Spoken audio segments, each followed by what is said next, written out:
Edition of Temple Update, a Temple professor gets acknowledged for years of work. Business students take part in the holiday food drive, and is newspaper going the way of the dinosaur? I'm Squid Man, and you're watching Temple Update.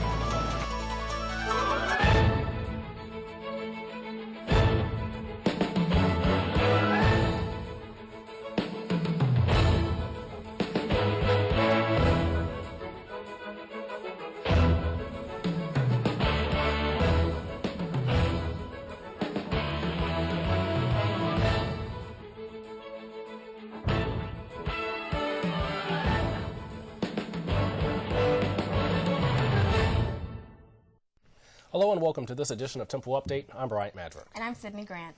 We begin this installment of Temple Update with news on a potential education expansion here at Temple.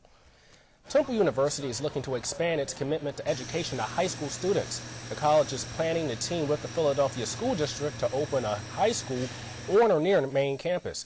The high school would open in fall 2011 and serve 300 to 500 students. More than 70 Temple faculty members have contributed to planning the school's curriculum. A longtime Temple professor recently got prestigious acknowledgement for a career's worth of research. Update's Jackie Dando has the story. Here on Temple's campus, on the 7th floor of Weiss Hall, Professor Lawrence Steinberg looks just like any other faculty member. But this psychology professor is getting a lot of attention. Dr. Steinberg is the first winner of the Klaus J. Jacobs Research Prize in the field of youth development. His award, a $1 million research grant. I think that the first emotion was sort of stunned, more than anything else. You never expect to receive anything of this magnitude. Dr. Steinberg joined the psychology department in 1988.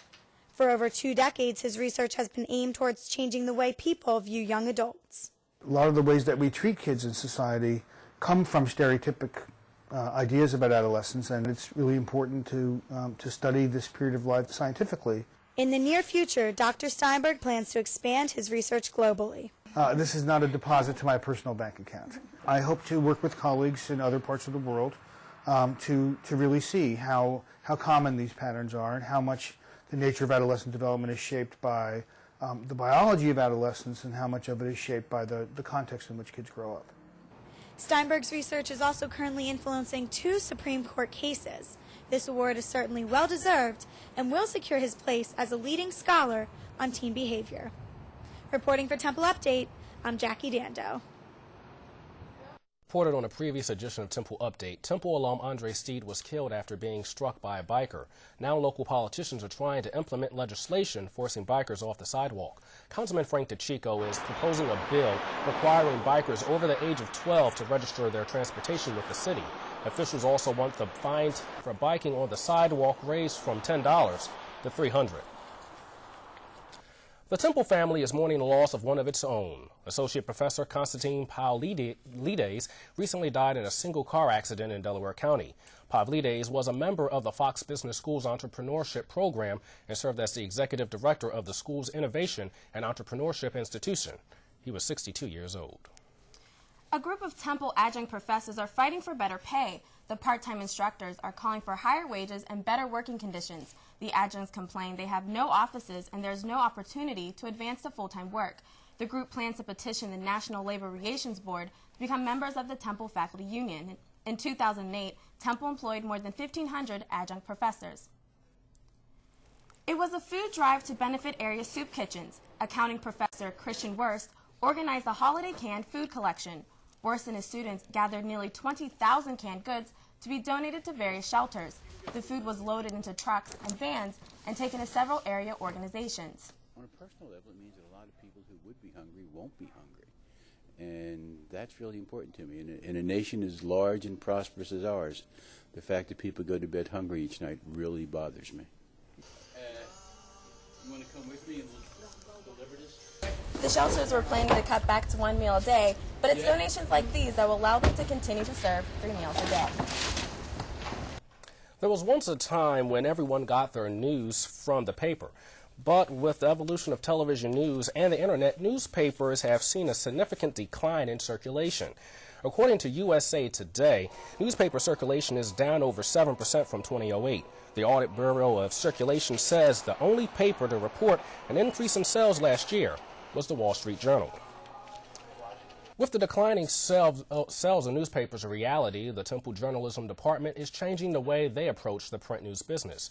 Updates Andrea Marr tells us how journalism students and faculty have been trying to adapt to an ever-changing field. The Temple newsroom is buzzing with staff preparing stories for the weekly publication's next edition. Though the future of newspapers is somewhat unknown, writers for the Temple News don't seem to be worried. I think that there's ever going to be a time when people don't want to get information in some way. Whether the news is presented in a broadsheet form or not, the Temple News has been able to adapt with the times, taking their publication to the internet and incorporating various multimedia platforms for its diverse readership. Stephen Zook says since the Temple News is a college newspaper, the staff is able to adapt more readily and easily because they are exposed to some of the newest technology. The reality is more and more students are going online for their news. Go onto Google News and then read all of the headlines, and the ones that I find myself interested in, I pursue. According to the Pew Research Center, the percentage of Americans who go online for news at least 3 times a week is up 19% from 2 years ago. But members of the Temple News as well as Temple faculty seem to agree. No matter what the platform, people will always want to know what's going on in their communities. It's just a matter of financing that platform. It's a revenue question, is what we really need to figure out, how to pay for all this stuff. Is it going to be advertising? Is it going to be, subscription-based? In the meantime, if you want a newspaper on your coffee table in the morning, you'll still be able to get that. Reporting for Temple Update, I'm Andrea Marr. Texting or talking on cell phones in Philadelphia will be subject to fines starting at $75. Councilman Bill Greenlee, who pushed the bill for the ban, says drivers on cell phones are putting us all at risk. The Harvard Center for Risk Analysis attributes over 600,000 crashes and nearly 3,000 deaths to texting while driving. Temple students are suffering from texting pains. Temple researchers surveyed 130 undergrads. They found students who frequently sent text messages are more likely to suffer from neck and shoulder pain.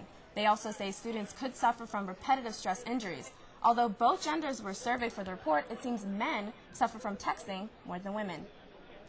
Well, the mayor of Pittsburgh is asking City Council to create the Fair Share tax. This new legislation would tax 1% of all student higher education tuitions. The tax would be used to fix the $15 million hole in the city's budget. The mayor believes students use services like water and sewer, but don't pay any city taxes for them. The funds would be funneled into community services like the free library and pension fund. Over 20,000 runners turned out for the Philadelphia Marathon. The event drew athletes from all ages around the world. The city also hosted a half marathon and 8K for runners who are not up for the 26.2 miles. Mayor Michael Nutter was on hand all morning to cheer on the runners. John Cruz became the first American male to win the Philadelphia Marathon since 2000, running in it 2 hours and 17 minutes. On the women's side, it was Finland's Juta Merlanen who broke through the tape first with a time of 2 hours and 46 minutes. Well, don't go anywhere. There is much more to come on Temple Update. We'll be right back.